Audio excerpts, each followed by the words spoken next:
So a lot of times we talk about valgus knee, which is the knee dumping inwards, and the angle of the tibia going in towards the big toe, and this is seen as something that is a problem and is bad.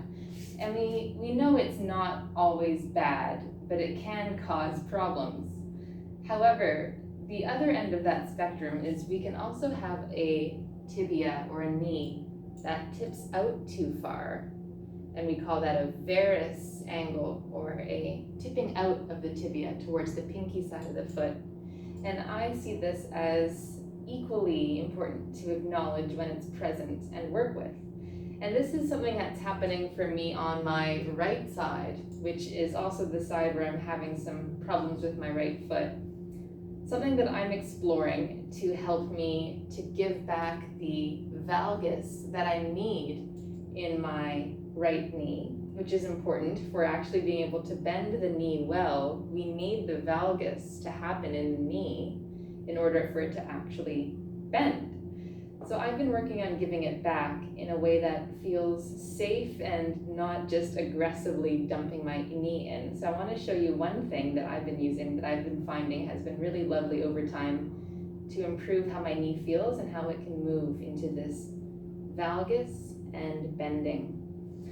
So I'm going to put my feet side by side, and I have my right foot slightly in front of my other foot. And the reason why I have my right foot slightly forward is because when we see the valgus angle of the knee, it's when the foot is stepping forwards and we're bending it when we're walking. So I'm just going to put it slightly forwards.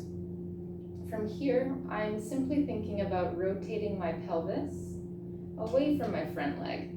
And what you can see happen is this is going to internally rotate this right leg.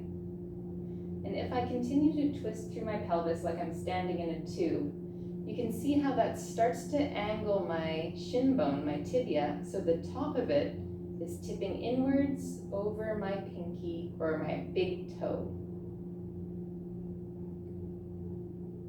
So if I go back and forth out of that, I can start to give my tibia the experience of going into valgus, and my right knee starts to unlock the more I rotate. And if I go far enough, but without forcing it, I can actually start to feel a bit of a stretch down the inside of my calf. And that stretching sensation down the inside of my calf is the indicator that I'm actually getting some rotation into my shin, and the muscles are starting to respond to that.